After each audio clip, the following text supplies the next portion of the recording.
Hello everyone, welcome back to my channel. My name is Neeta. आज हम third class की हिंदी व्याकरण का पार्ट नंबर 4 करेंगे। पार्ट का नाम है संज्ञा। इसको इंग्लिश में नाउन कहते हैं।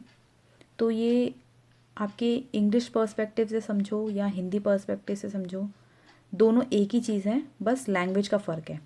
ठीक है, स्टार्ट करते हैं अपना पार्ट। जैसे कि हमने जाना कि संज्ञा को इंग्लिश में नाउन कहते हैं। ठीक है, तो यहाँ से स्टार्ट करेंगे अपना पाठ।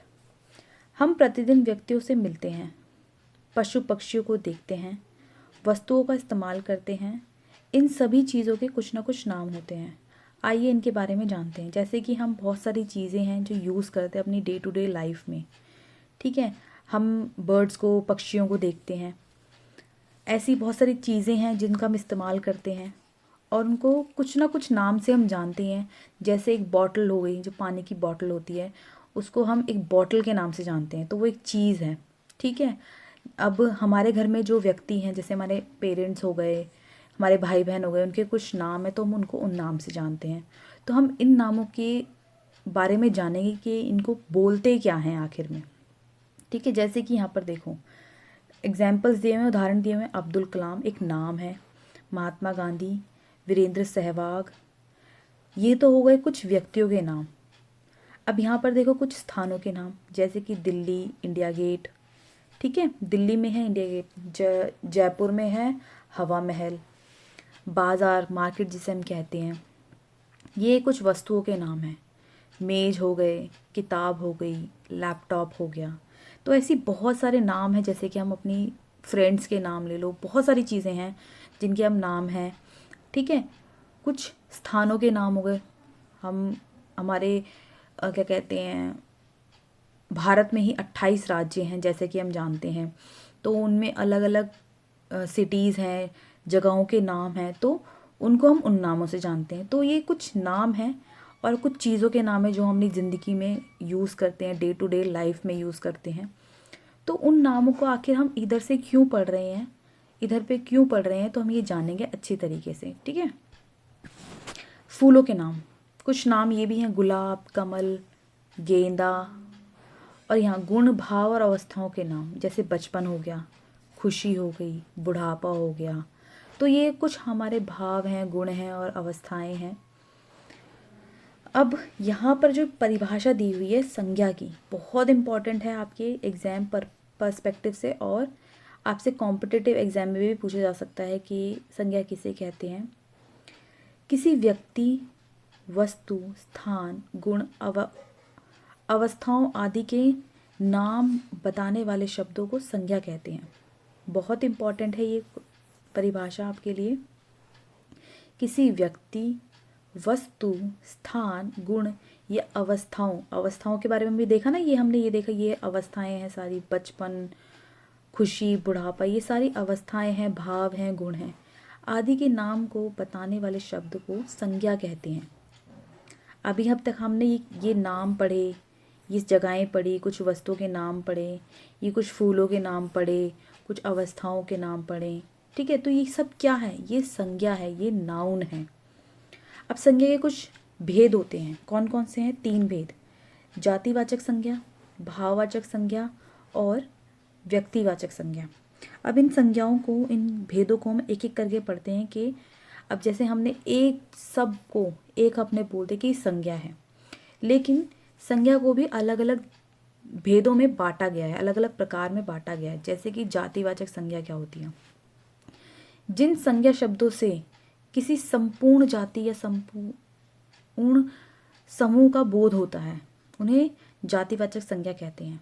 जैसे कि यहाँ पुस्तक है, सैनिक है, गाय है। मैं और एग्जाम्पल दूँ, जैसे डॉक्टर हो गए, एक संपूर्ण जाति को बोलते हैं डॉक्टर। अगर किसी एक व्यक्ति का नाम होता ना तो यहाँ व्यक्तिवाचक संज्ञा हो जाता, लेकिन हम एक पूरी जाति को, जो पूरी कम्युनिटी जो डॉक्टर्स की, तो उनको कहते हैं हम जातिवाचक संज्ञा। ठीक है, तो अब यहाँ पर एक पुस्तक की, अगर यहाँ पर कोई पुस्तक का नाम लिखा होता ना, कि जैसे कि कोई भी हम ले लो 7th क्लास की एनसीईआरटी की बुक, या कोई भी बुक होती, ज़रूरी नहीं, कोई नॉवल का नाम हो सकता था, कुछ भी हो सकता था, कोई उपन्यास का नाम हो सकता, तो हम उसे फिर जातिवाचक में डालते हैं। लेकिन यहाँ पर सिर्फ पुस्तक लिखा हुआ है तो कोई भी पुस्तक हो सकती है, तो पूरी होल पुस्तक का, पूरी सारी बुकों का हम यहाँ पर जिक्र कर रहे हैं। तो ये हो गया है जातिवाचक संज्ञा में। अब यहाँ सैनिक है। सैनिक एक क्या बोलते हैं, एक हम प्रोफेशन कह लो, हमारा एक काम कह लो, जो बॉर्डर पे इतने सारे सैनिक जो काम करते हैं। तो हम एक सैनिक की बात नहीं कर रहे ना, एक सैनिक का यहाँ पर नाम नहीं लिखा है, होल सैनिक, हम पूरी एक जाति की बात कर रहे हैं। गाय, गाय भी, सारी गाय जो जितनी भी होती हैं उनकी बात कर रहे हैं। तो वो सब क्या है, जातिवाचक संज्ञा। अब व्यक्तिवाचक संज्ञा देखो, जिन संज्ञा शब्दों से किसी विशेष प्राणी, स्थान, वस्तु आदि के नाम का बोध होता है। अभी तक हमने पूरी जाति के बारे में पढ़ा। अब मैंने जैसे कि कहा, हम यहाँ पर एक पर्टिकुलर चीज़ की बात करेंगे तो वो क्या होगा, व्यक्तिवाचक संज्ञा होगा। किसी भी विशेष प्राणी, स्थान, वस्तु आदि का जब हम बोध करते हैं, बोध होता है, उसको हम व्यक्तिवाचक संज्ञा कहते हैं। जैसे कि युवराज सिंह एक नाम है, एक पर्टिकुलर इंडिविजुअल इंसान का नाम है, तो यहाँ पर हम व्यक्तिवाचक संज्ञा यूज़ करेंगे। बराक ओबामा, इंडिया गेट एक जगह का नाम है, एक पर्टिकुलर जगह का नाम है, तो हम इसको भी व्यक्तिवाचक संज्ञा में डालेंगे। ठीक है, आई होप आपको ये दो चीज़ें, व्यक्तिवाचक और जातिवाचक संज्ञा में डिफरेंस पता चल गया होगा। भाववाचक संज्ञा, ये सबसे आसान है, इसमें कुछ भी डिफ़िकल्ट नहीं है, ये सबसे अलग है। वे शब्द जो किसी विशेष स्थिति या दशा, गुण, दोष आदि का बोध कराते हैं, जैसे कि भाववाचक संज्ञा कहलाते हैं। जैसे कि बचपन, बुढ़ापा, लंबाई, ये सब क्या है, ये हमारे दशा है, गुण है, दोष हैं। ठीक है, ये सारे इनको हम सबको मिला के क्या कहते हैं, भाववाचक संज्ञा। खुशी हो गया, दुख हो गया, मोटापा हो गया, बचपन हो गया, बुढ़ापा जैसे यहाँ पर लिखा है, तो ये सब जो हैं ये हैं भाववाचक संज्ञा, जहाँ पर हम अपने भाव प्रकट करें किसी भी प्रकार से। जैसे कि बचपन हो गया, बुढ़ापा हो गया, लंबाई हो गई, मोटापा, कुछ भी कह लो, तो वो सब क्या है, भाववाचक संज्ञा में आएगा। ठीक, अब हमने क्या क्या सीखा, देखो, प्रत्येक प्राणी, वस्तु, स्थान आदि का कुछ ना कुछ नाम अवश्य होता है। हम ऐसे ही तो बिना किसी चीज़ों के हम जान नहीं सकते ना, कि हमने बोला कि वो चीज़ है, वो चीज़ है, वो कौन सी चीज़ है। हम उस चीज़ का नाम लेके जब तक बोलेंगे नहीं, तब तक हमें पता नहीं चलेगा कि क्या चीज़ है। किसी व्यक्ति, वस्तु, स्थान, गुण या अवस्था आदि के नाम को संज्ञा कहते हैं। तो ये क्या है, हम किसी भी चीज़ का नाम ले रहे हैं या कोई इंसान का नाम ले रहे हैं, पशु पक्षी का नाम ले रहे हैं, तो वो सब क्या है, एक संज्ञा है। ठीक है, अब यहाँ पर हमें सही विकल्प पे चिन्ह लगाने। महात्मा गांधी क्या है बताइए, जातिवाचक संज्ञा है, व्यक्तिवाचक संज्ञा है या भाववाचक संज्ञा है, आप बताइए। तो ये है व्यक्तिवाचक संज्ञा। ठीक है, ये क्या है, व्यक्तिवाचक संज्ञा। बुढ़ापा क्या है, भाववाचक संज्ञा है। सेना क्या है, जैसे कि हमने देखा ना अभी, सेना, सेना का जो भाव वो है, भेद है, वो है जातिवाचक संज्ञा। कल्पना चावला एक पर्टिकुलर नाम है, तो ये आएगा व्यक्तिवाचक संज्ञा में। संज्ञा से आप क्या समझते हैं, उदाहरण सही स्पष्ट कीजिए।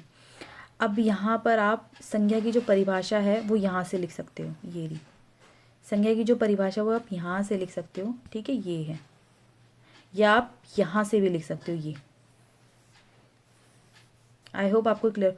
और फिर आप उदाहरण के तौर पे कोई भी नाम, जैसे यहाँ से गुलाब ले लो, खुशी ले लो, यहाँ से महात्मा गांधी जी ले लो, जयपुर ले लो, हवा महल, किताब ले लो, कुछ भी आप उदाहरण दे सकते हो। वो सारे क्या हैं, संज्ञा के उदाहरण हैं। संज्ञा के कौन कौन से मुख्य भेद हैं, अब संज्ञा के 3 भेद हैं। ठीक है, कौन कौन से हैं, जातिवाचक, व्यक्तिवाचक और भाववाचक, 3 मुख्य भेद हैं यहाँ पर। व्यक्तिवाचक संज्ञा की परिभाषा सहित, उदाहरण सहित लिखिए। अब यहाँ से आप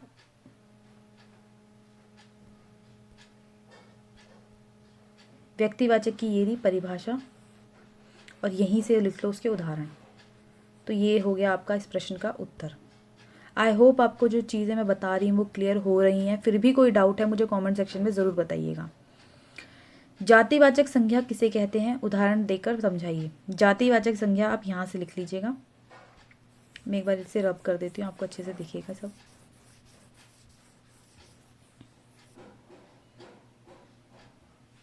ये रहा जातिवाचक संज्ञा। ठीक है, जातिवाचक संज्ञा की आप यहाँ तक पूरा लिख सकते हो, उदाहरण भी दिए हुए हैं यहाँ पर, और ये परिभाषा तो है ही। ठीक है, भाववाचक संज्ञा की परिभाषा उदाहरण से ही समझाइए, सिंपल है बिल्कुल, इसमें तो कोई वो ही नहीं है। ये रही यहाँ पर पूरी परिभाषा दी हुई है। भाववाचक संज्ञा, इसकी ये परिभाषा है यहाँ तक, भाववाचक संज्ञा कहते हैं, इसके उदाहरण ये रहे। बहुत सिंपल है, हर एक क्वेश्चन का प्रश्न का उत्तर मैंने बता दिया है आपको, तो कोई परेशानी तो होनी नहीं चाहिए। फिर भी कोई डाउट है, कोई प्रॉब्लम है तो मुझे कमेंट सेक्शन में ज़रूर बताइएगा। संज्ञा के 4 भेद होते हैं, गलत है। इसके 3 भेद होते हैं, जैसा कि हम जानते हैं। गाय एक जातिवाचक संज्ञा है, सही है। गांधी जी एक व्यक्तिवाचक संज्ञा है, ये भी सही है। अध्यापक एक भाववाचक संज्ञा है, ये गलत है। ये एक जो है ये हो सकता है जातिवाचक संज्ञा। कुतुब मीनार एक व्यक्तिवाचक संज्ञा है, ये भी करेक्ट है, सही है। ठीक, तो यहाँ तक हमने ये जो प्रश्न है, ये जो पूरे सही गलत के चिन्ह है, ये प्रश्न है, और ये टिक मार्क वाले जो प्रश्न हैं, इनके भी हमने उत्तर दे दिए हैं। आई होप आपको ये चीज़ें क्लियर हुई हैं। अगले पेज पर चलते हैं अब हम। यहाँ पर देखिए, निम्नलिखित वाक्यों में से संज्ञा शब्द चुनकर लिखिए। अब यहाँ पर कुछ आपको वाक्य दिए हुए हैं, इनमें से आपको संज्ञा शब्द चुनने हैं, तो मैं आपको एक एक करके बताती हूँ, आप लिख लीजिएगा। समुद्र एक संज्ञा है, तो यहाँ पर लिख लो समुद्र। और इसमें मछलियाँ भी एक संज्ञा है। मैं आपको एक एक करके मिटाती रहूँगी और लिखती रहूँगी, तो आपको पता चलता रहेगा। ठीक है, तो इसमें जो फर्स्ट क वाला जो वाक्य है, उसमें समुद्र है संज्ञा और मछलियाँ हैं संज्ञा।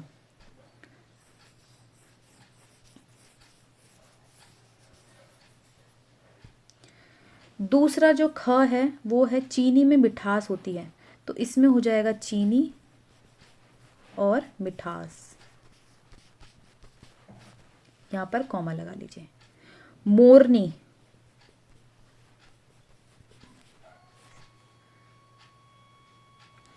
यश और बाजार,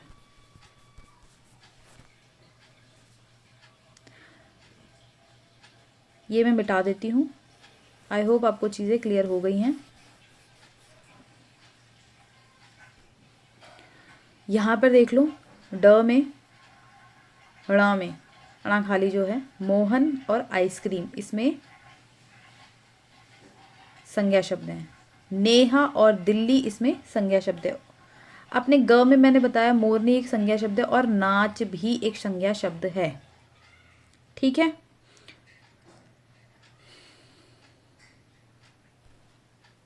यहाँ देखिए, वर्ग पहेली में से संज्ञा शब्द चुनकर खाली स्थानों में लिखिए। मैं आपको ये बताना है कि जातिवाचक संज्ञा में कौन से शब्द आएंगे, यहाँ से छांटकर व्यक्तिवाचक में कौन से आएंगे और भाववाचक में कौन से आएंगे। मैं आपको तीनों के एक एक उदाहरण दे देती हूँ, फिर बाकी आप खुद कीजिएगा। बहुत ईजी है, कुछ सिंपल है, ज़्यादा डिफिकल्ट आपको नहीं होगा। जैसे कि यहाँ पर लिखा हुआ है गाय, तो ये बताइए अब कहाँ आएगा, गाय एक जातिवाचक संज्ञा में आएगा। फिर हम एक व्यक्तिवाचक का उदाहरण देखेंगे और एक भाववाचक का उदाहरण देखेंगे। तो यहाँ पर आप देखिए कि किताब, किताब तो एक जातिवाचक है। मुंबई ले लीजिए, अब यहाँ से ये रहा मुंबई, तो वो क्या हो जाएगा, व्यक्तिवाचक संज्ञा।